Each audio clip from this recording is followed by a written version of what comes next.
a Bollywood bag. I do it for the city on my Robin Hood swag. With bands after bands formulating in my hands, nigga, I'ma be the man till I got a foot tag. Just another day in this life. It's like a movie with no cameras on my craziest nights. Cup of Henny over ice, call it gravy and rice. Now roll the kush up in the wood, blowing good till we beaming up to alien heights. Wearing coaches to the club like Punjabis. The birds trying to flock and we ain't eating in the lobby. We got the parking lot, pouring shots of Bacardi to the top. Yeah, we call it a masala block party.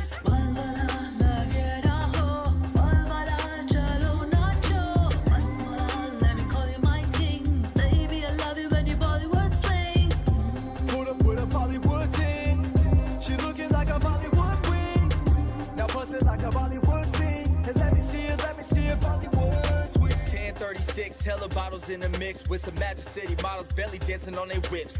Big body trunk shaking jumps out the pavement. That's an understatement. Really, you can hear us out of fibs. Drip to the ankles, baby, shake it like some bagels till you make them throw them singles. Girl, you know we getting rich. Cadillac jumping, doing donuts like Duncan. Yeah, I see your man's hitting till that nigga smoke something. Parking lot pimp, can you dig a little shouter? We gon' bring it to the streets, going crazy. Everybody saying.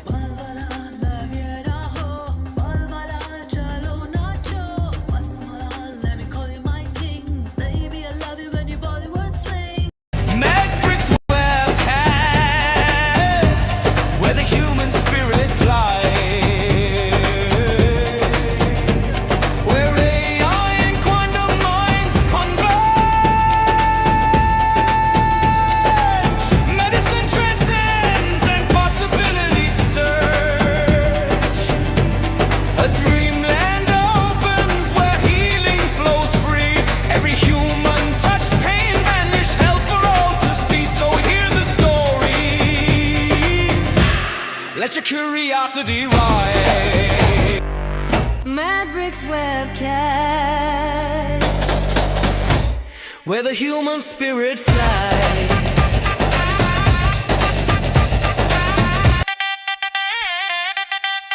Mad Bricks webcast, where the human spirit flies. Yes, please.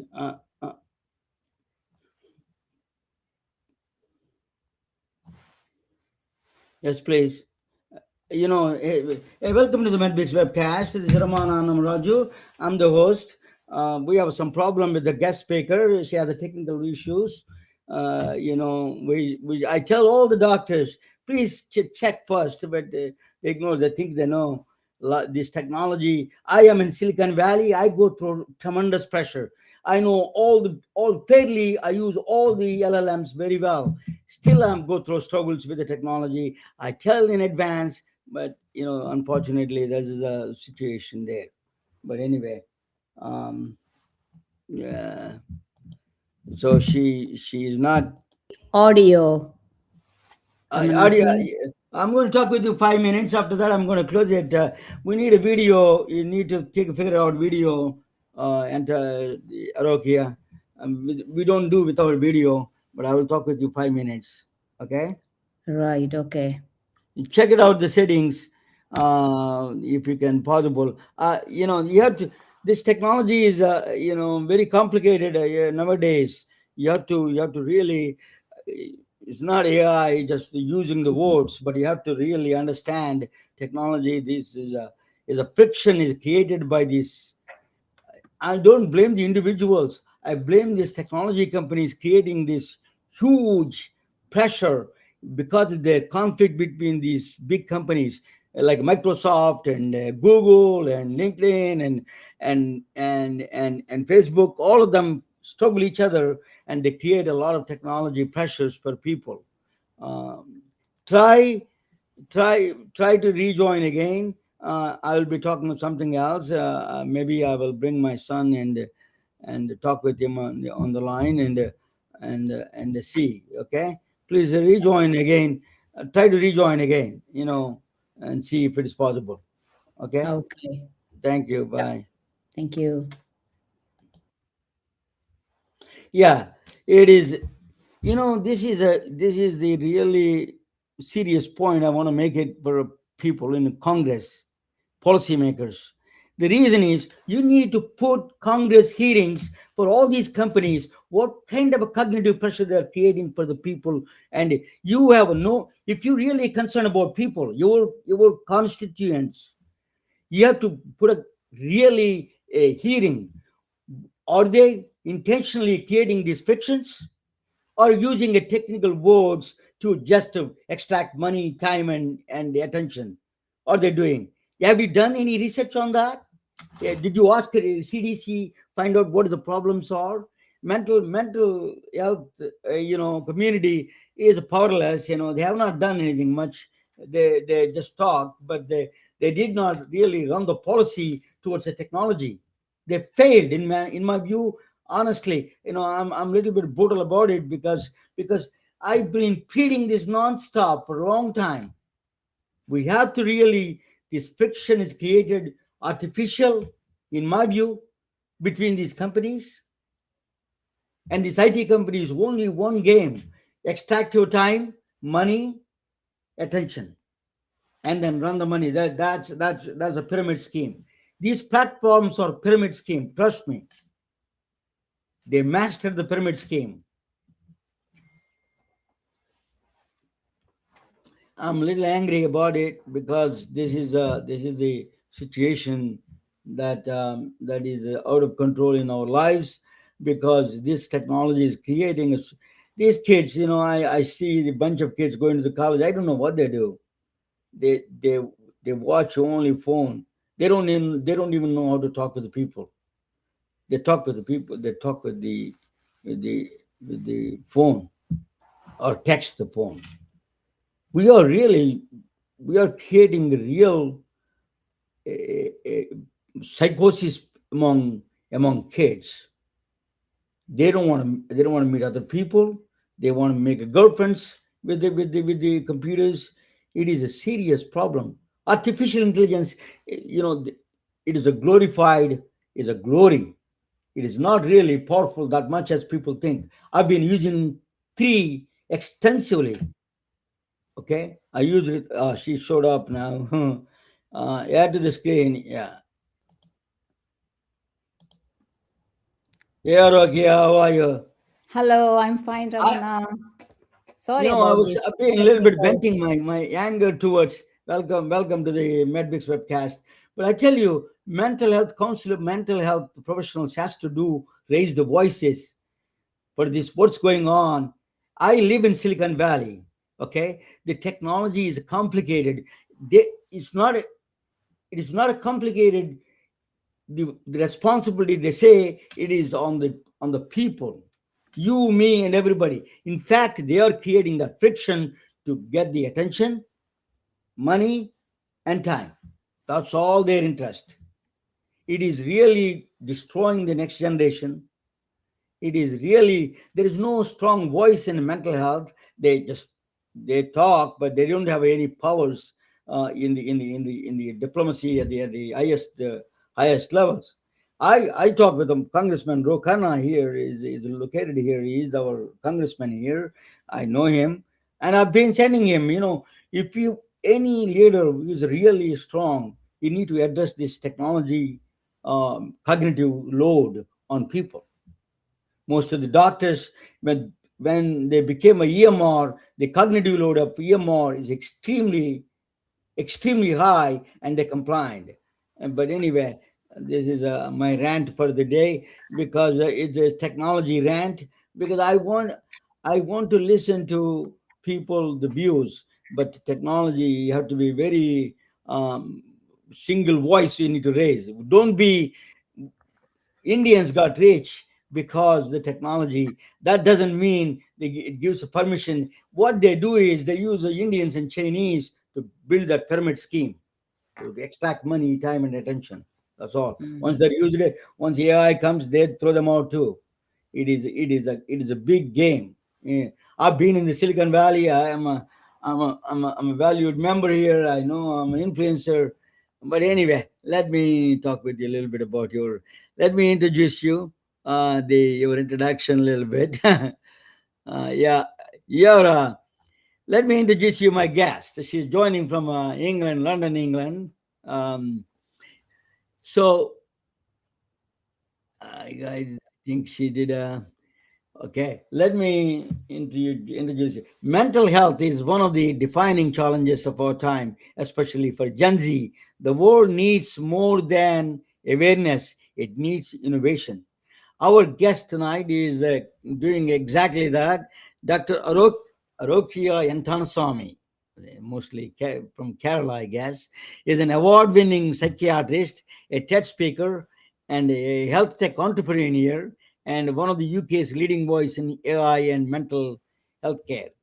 She has had led major mental health programs across the NHS, National Health System of England, that is. She has served as a senior consultant psychiatrist for the UK Ministry of Defence. She has developed pioneering AI powered tools that focus on preventing mental illness before it lives to begin to unravel. Well, he's preventing or he's actually creating a psychosis, we'll find out. Her work has been featured by the BBC. She has received a Rethink Academic Prize, the Innovator Award, the Global Woman Entrepreneur Award, and recognition as one of the UK's rising stars in mental health. Welcome, Arokia Antonysamy. Welcome. Sorry for my rant, but you learned a lesson on the healthcare technology. Everybody, even if you are expert, you have to learn every day. But anyway, if I miss anything about your introduction, let me know. That's perfectly fine. Thank you. Okay, so let me ask you a question. Question you. This is the pressure I'm talking about. Have you? This is highest level. Let me start with the highest level. Do you think where is this mental health crisis is coming from all over the world? Is it what is the technology effect on it, or in general there is a mental health crisis coming up because of the other reasons, so processed food or whatever? What do you think of the mental health crisis? One of the reasons are, or a multiplex complexes there. Okay, thank you. I think people generally, especially like as you mentioned, when we look at Gen Zs and their mental health problems, um, we are quick to blame the social media. We see social media as the villain here. I don't believe that social media is the villain. It's actually the amplifier. Social media, it didn't create loneliness. It did not create low self-esteem or the need to belong. Those have always been part of human experience. We Let me all ask you, like. if you say that, do you have a research supporting that, your context that you're saying social media is not causing the loneliness or not increasing the influence? Did you we have any research done on it in the UK or the United States? There are, I mean, several researches done around this, but what all of these researches is generally pointing towards is that social media has amplified the existing problem. It's making comparison constant. It's making validation measurable. Like, for example, how many likes on my post, how many followers, do you know what I mean? How many have viewed my post? So there is a lot of pressure the current generation is facing. And rejection is visible in ways no previous generation has experienced. Like when we were in schools or when we were in unis, we didn't have anything like, I mean, social media kind of non-existed, so therefore we did not experience that pressure. So I think social media has just amplified existing problems. But if we are blaming, say social media and then say remove social media, does that actually, cure the problem? Not necessarily. We risk missing a deeper problem here. Many young people today are growing up in a world where connection has been replaced by connectivity. And I think that's very important. They have hundreds of online contacts, but very few people they feel safe enough to confide something like I am not okay. So they've got thousands of followers, but it doesn't actually add any meaning or value to what they are experiencing or going through. Families have become more busy. So the other issue is Then now increasingly women are, increasingly going to work. So it's like, both parents, they need to work if they have to give the best of education and all of the comfort and luxury for their kids. So yes, families have become more busier now. Communities are less connected. Academic and economic pressures are much, much greater, especially in developing countries. And therefore, many young people, especially the young adults, the Gen Zs, they spend more time curating their lives rather than living them. That is the problem we are experiencing today. As a psychiatrist, I've also seen the other side. Social media can provide education, it can reduce stigma, it can help people find communities. Because I remember when Facebook was introduced, and say when WhatsApp became more popular, so many universities, they all started having reunions, so that type of connection was also taking place. And also it encourages people to seek help. So I've seen patients realize they weren't alone because someone somewhere, shared their story, so they were able to connect, they were able to relate to that. So it's really hard to say whether technology itself here is good or bad. I think it's how we design it, how we regulate it, and how we use it. I think that is more important than the just, the existence or presence or absence of technology. Let me introduce you. Is more expert than I am in the neuroscience and this. My Ramesh Alexander. Ramesh is joining with us. He's a young guy. He's a musician. He's a master's in neuroscience, and you can relate to Gen Z, millennials, all of them you can relate to. I'm less qualified to ask questions than he could ask questions better. Ramesh, take over for this. I can join whenever you need me, but I think it would be better that you address as an old man that I talk about frustrations of, uh, you know. Ramesh? Do you agree that you know, uh, I compare this one to when you eat food. When I like some particular food, I love it. Appam, for example, I love it, and then I eat. But if you eat excessive, anything is a problem, right? So same thing with the social media or technology itself. Where is that line is drawn? So Ramesh, you take over, ask questions than me. So you would be a better candidate for me. Yeah, well, first of all, it's great to meet you, Dr. Arokia. Thank you. Yeah, and I actually very much agree with the nuance that you elicited as far as the social media being the cause versus an amplifier of predisposition, because Mm, it hasn't created any new, like definitively new mental illness. Maybe variants of it, but it's all disorders that already existed, right? And okay. so from a neuroscience perspective, I think that a big portion of it is dopamine. I think a lot of people are basically burning through their dopamine through, quick scrolling and novelty and things like that. And it's reducing a couple different things. It's reducing reducing the ability to feel pleasure, the ability to stay motivated to stay on a task and to completion, and a lot of Mhm. different things, and even just the connectivity between people.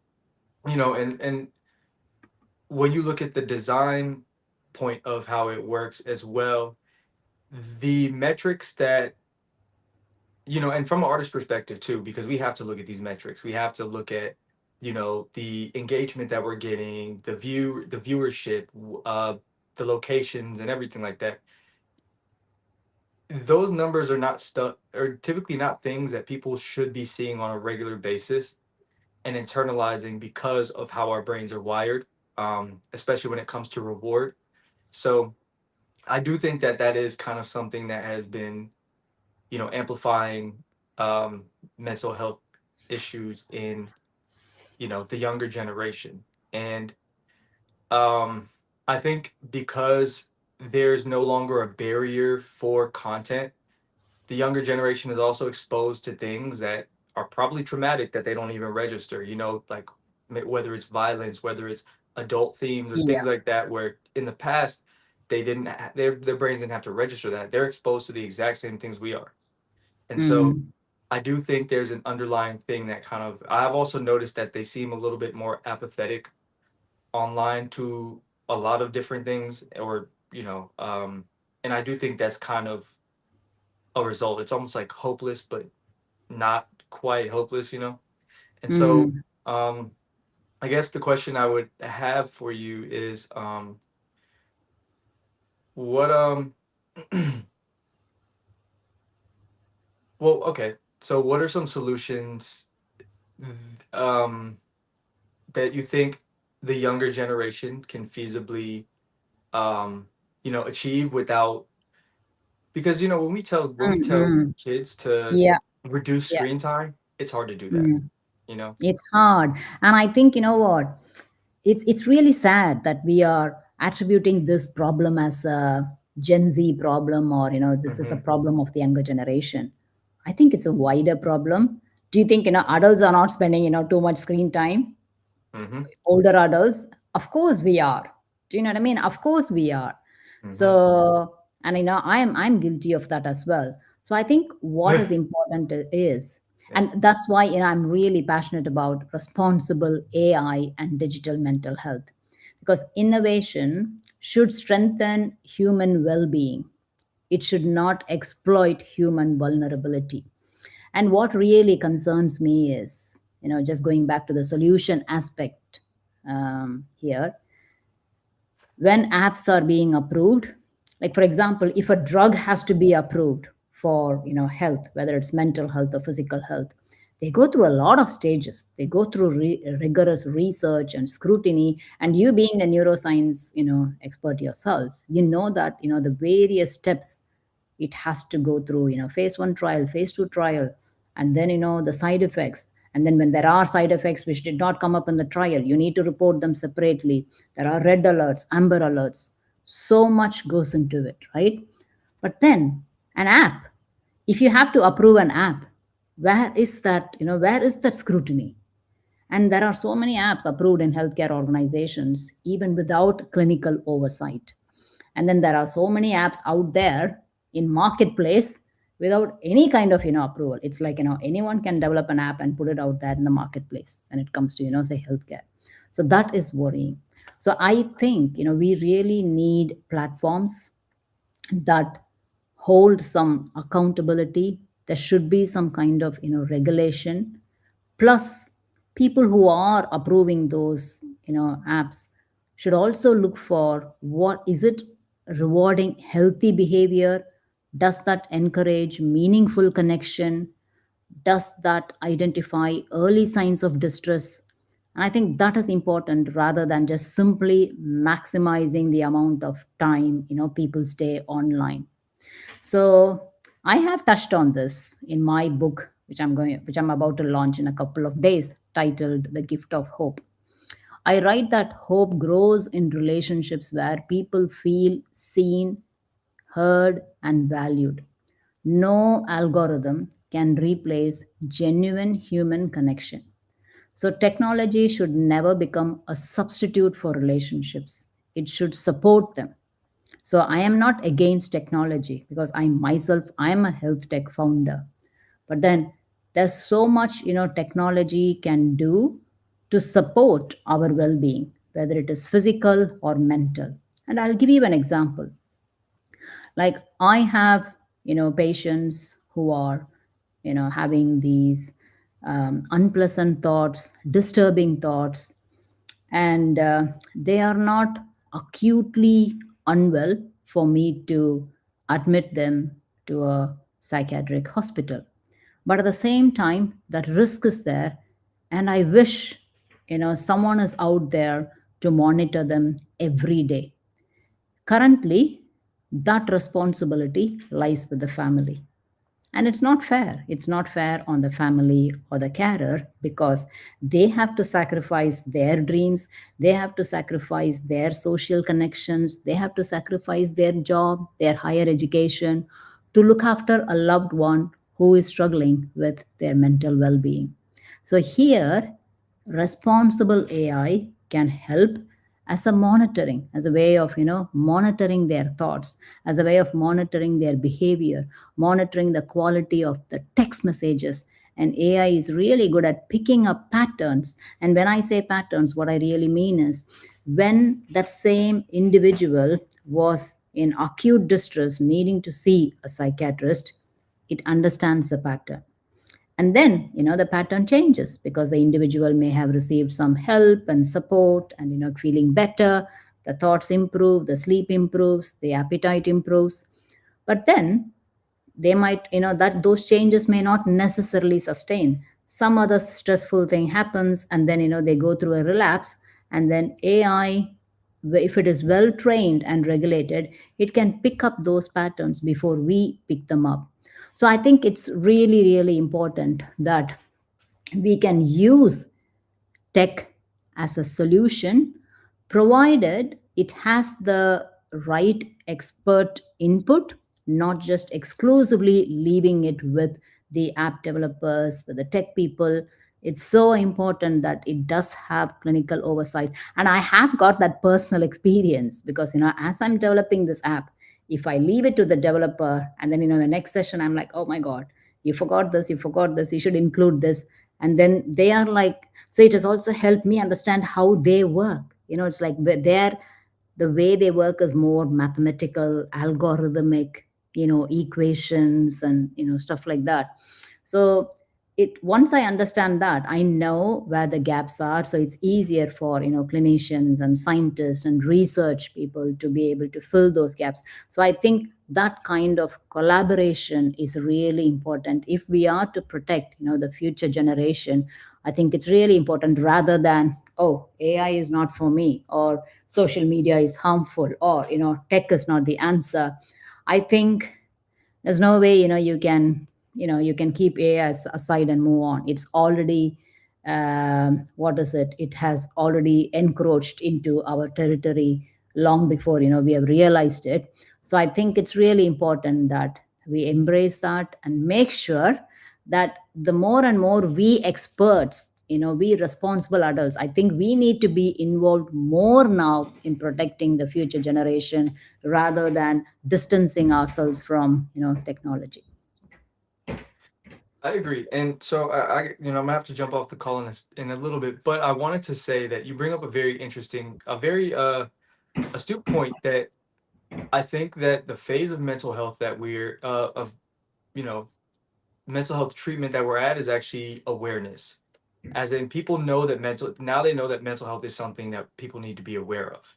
But Mm, I think that based on how you've kind of described current methods, is people still see it as a metaphysical thing. The brain is a yeah. muscle, right? Mm, And so people look at it like, okay, you can have a physical brain injury, and that's something that you will see a doctor for.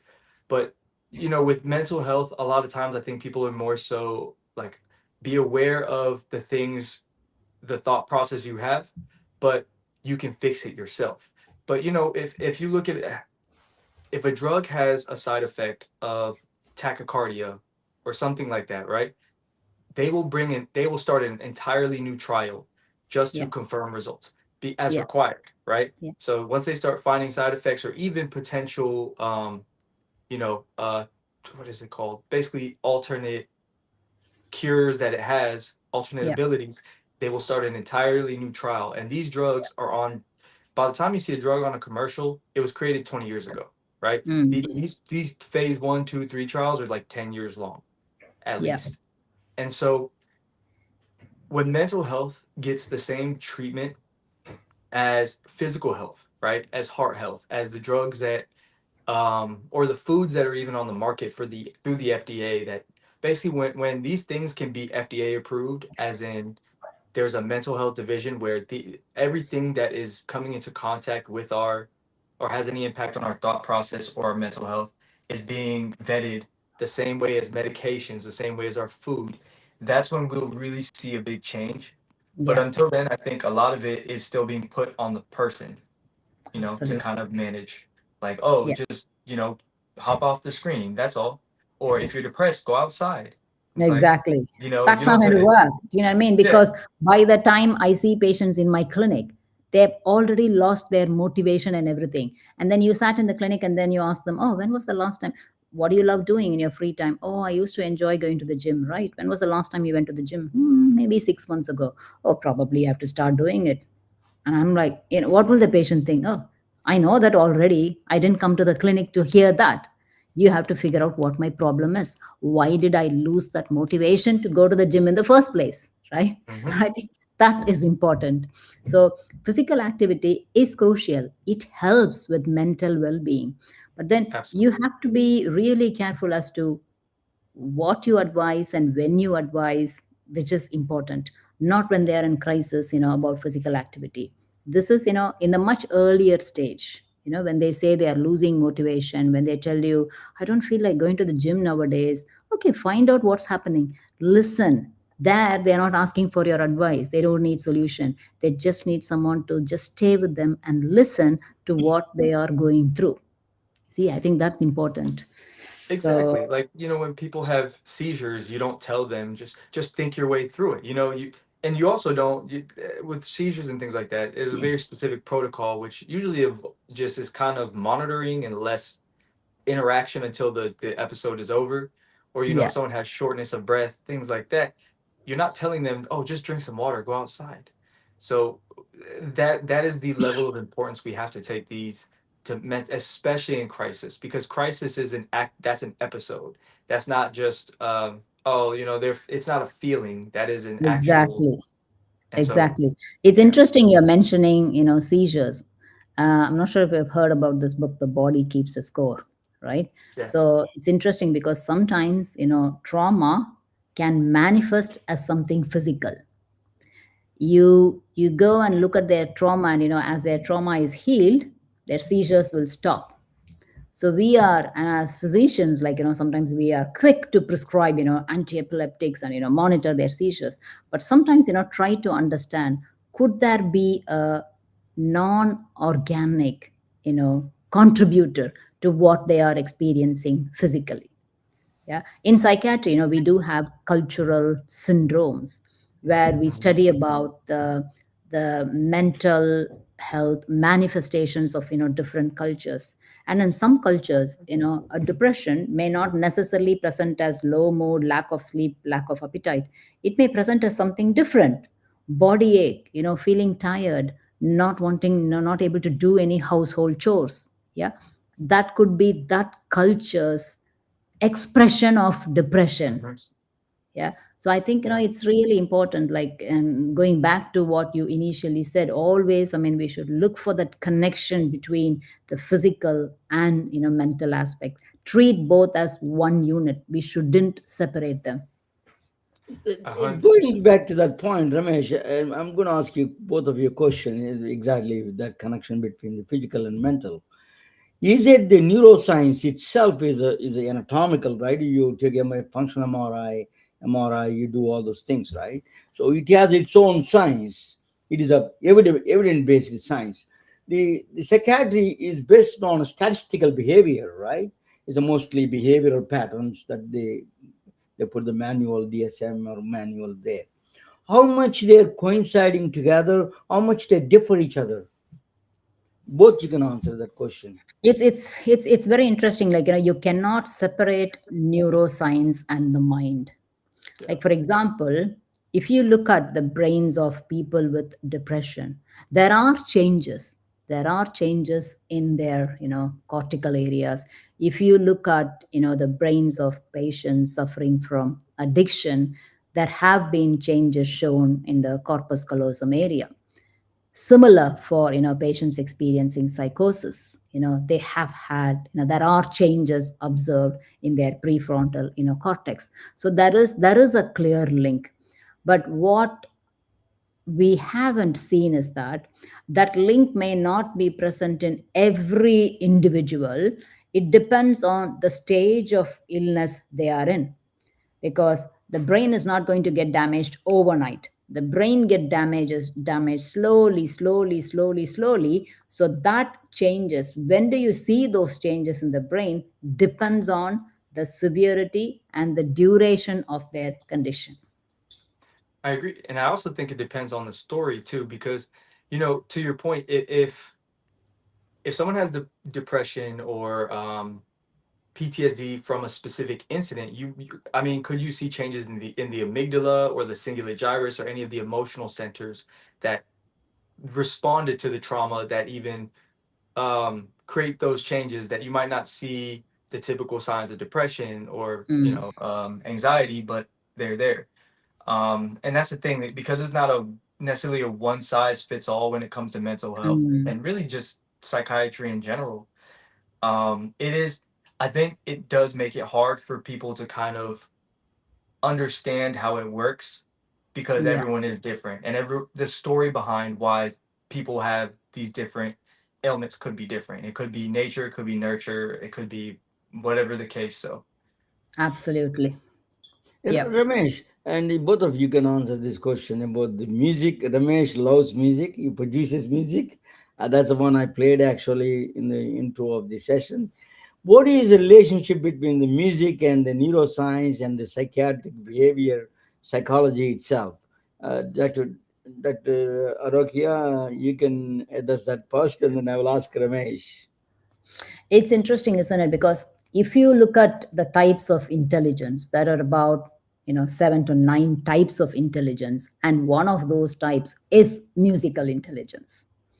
And there has been this connection between music, max, and then if you look at the neuroscience, you guys just like the pattern. Max, if you look at max, it's all about patterns, right?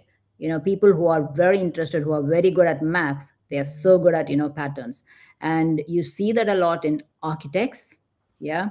So they'll be able to figure out all that, the length and breadth, and they'll be like, okay, they see the patterns.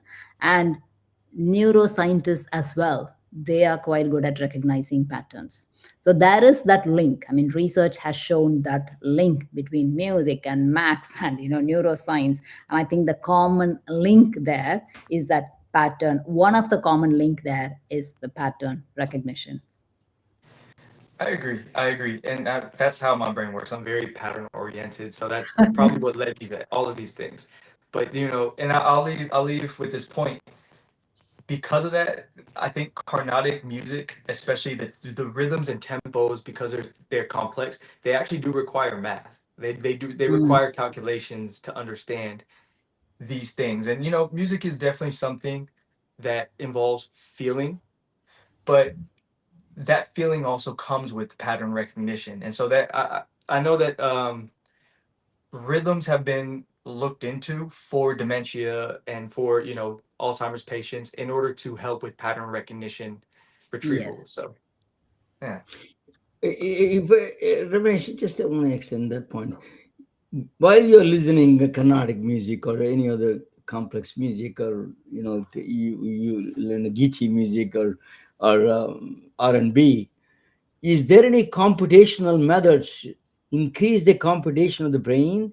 So that's why you're occupied. So your focus is not on the depression, more focused on excitement about that part, or computational behavior plays a role, or is it something different? We don't know yet.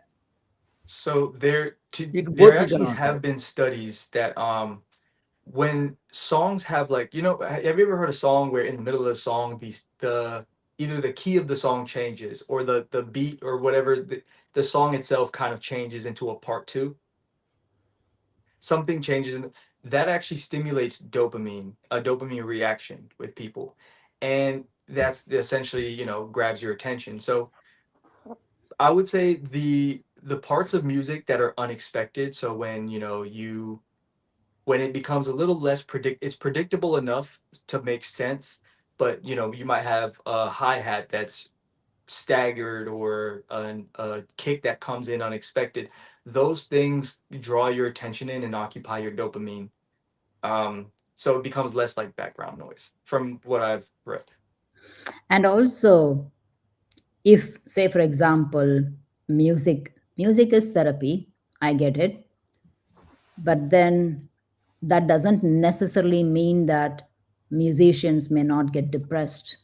right? Right. They Right. can get depressed, and that's That's where good. biology comes in, because clearly research has shown one thing very clearly. Of course, I mean, when it comes to mental health, a lot has to be done.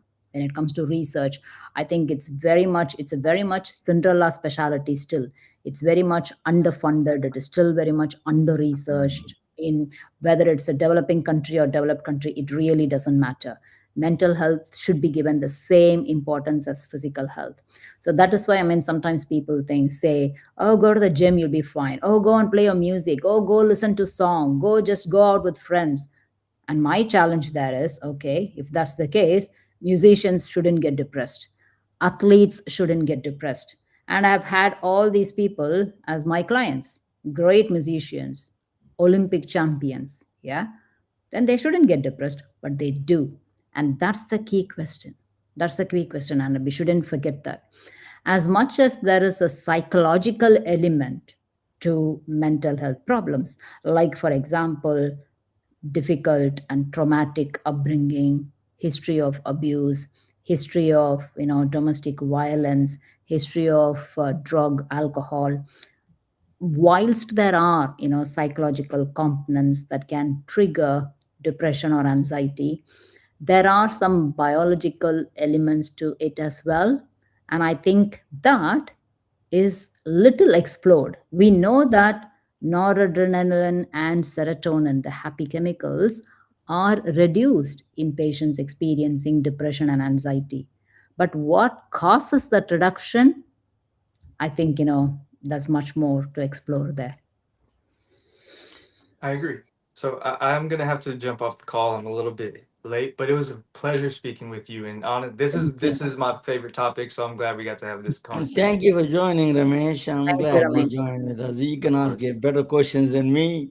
And then, I'm a AI. I use extensively AI. Morning to evening because I have purpose. I'm using AI Canthropic.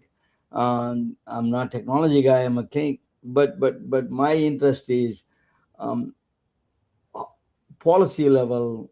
I have a bigger problem. All these companies, anybody checking them, are they creating a friction to make money through you? Is there intentional friction onto the consumers?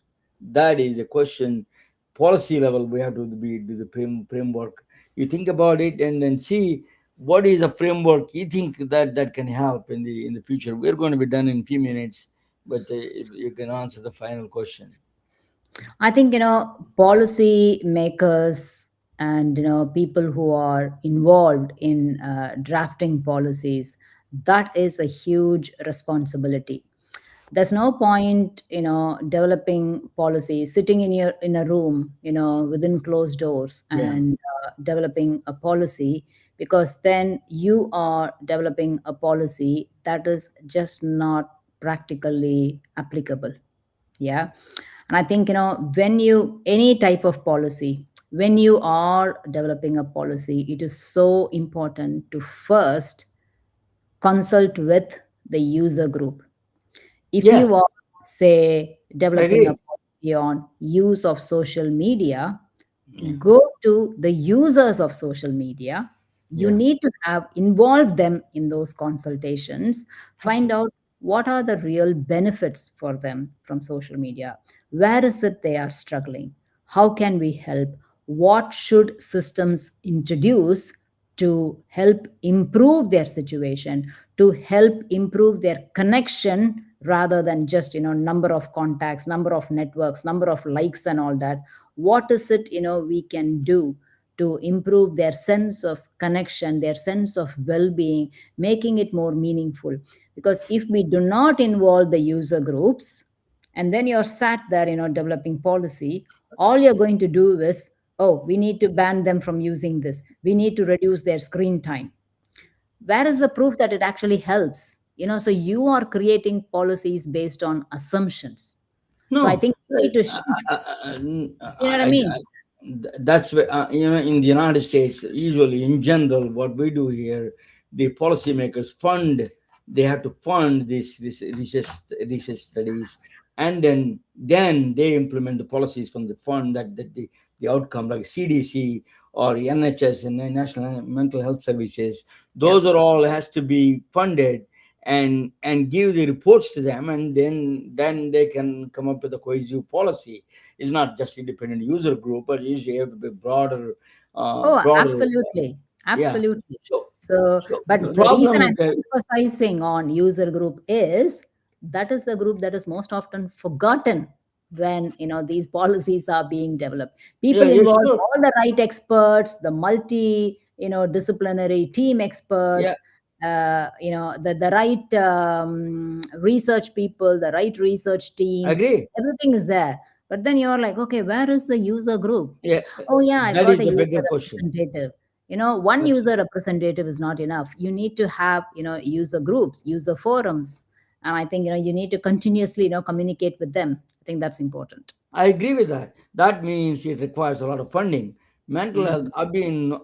I've been in the United States for 40 years. I know. I used to place doctors all over the country. The problem was the mental. Whenever I place a psychiatrist or psychologist, there is no money there. The money funding was extremely limited. So if I put a cardiologist, it's a lot more important, or if I put a hematologist, oncologist, it's much more lucrative for us than a mental health. They After the COVID, they talked about quite a bit about the mental health, but they did not allocate any funds for the mental health. Exactly. which So is which is a sad thing, isn't it? And the other reason why mental health is left way behind is, if you have a broken arm or a broken leg, you can shout, you can scream, right? You'll yeah, shout for you will make sure that you're being heard. Whereas a mentally unwell patient, they are already vulnerable, they are already in a victim position, they already feel weak, they cannot advocate for themselves, and they're so reliant on their family and loved ones and friends and teachers. And that is sad. They are not able to fight for themselves. So I think we hold a bigger responsibility here. We need to fight for them. So we need you to made make an sure that excellent their point. needs are addressed. You made an excellent point. We all, particularly your professional groups, has to raise the voices, and you're raising the voices. People like you writing the books, start talking with the people, like not just me or anybody. This how important it is, that and how much the funding is. The most important thing, I want the mental health community to talk about funding, because without a funding you cannot do anything. They talked so much in the COVID-19, and absolutely funding was nothing up there in the United States. I spoke with the congressman and all those people. We have struggles here. Mm. This is a you know we have another problem is opioid. I'm in Silicon Valley. We have fentanyl addiction here is a huge. Yes, So yes. we don't have any. The 2 days ago, I was talking with Shalini Devan. She was the Narcan advocate, and she's saying that we need to really give these kind of things and freely available everywhere. It is a challenge. I think the mental health crisis should be addressed at the international, national, local Absolutely. levels. In my view, thank you for joining. Thank Anything you you. want to say? Last words. Go ahead, please. Go ahead and you know. t- I differ with you about technology a little bit. My view of technology. I'm an extensive user of technology, but I love your mental health ideas. That wonderful they are. But technology is useful. I use it quite a bit, but it's like a food. If you eat too much, it is always causes problem. So same thing with the technology, and also, I don't want to give it that much credit to the technology people. Quarters are, you're telling a computer very basic instruction: go left, go right, go do this. That's not a smartness. People like you go to the medical school is way smarter in my view. Don't give them that much credit to those people who do develop, sit down and writing some nonsense in that code that is taken over by AI anyway. Anthropic and new code, the cursor, all of these companies are coming and taking over that part. So you people like the biology has to play a role. They have a bigger role, and you're playing that role. Thank you for joining. Thank Thank you. you for joining with the late night for you. Good night, all of you. Good night for you and English people. We are good evening here. Thank you so Thank you much. very much. Thank you. Bye bye. We are retelling their stories through our patented designs that can be worn on scrubs, t-shirts, printed on conference bags, and endless other promotional materials. Daily Wear for Medicine is the first ever of its kind to create curiosity in medicine through visual art. We at MedBricks are celebrating unsung heroes of the past who made enormous contributions to the field of medicine through our unique campaign called Daily Wear for Medicine. You can wear it, carry it, and give it.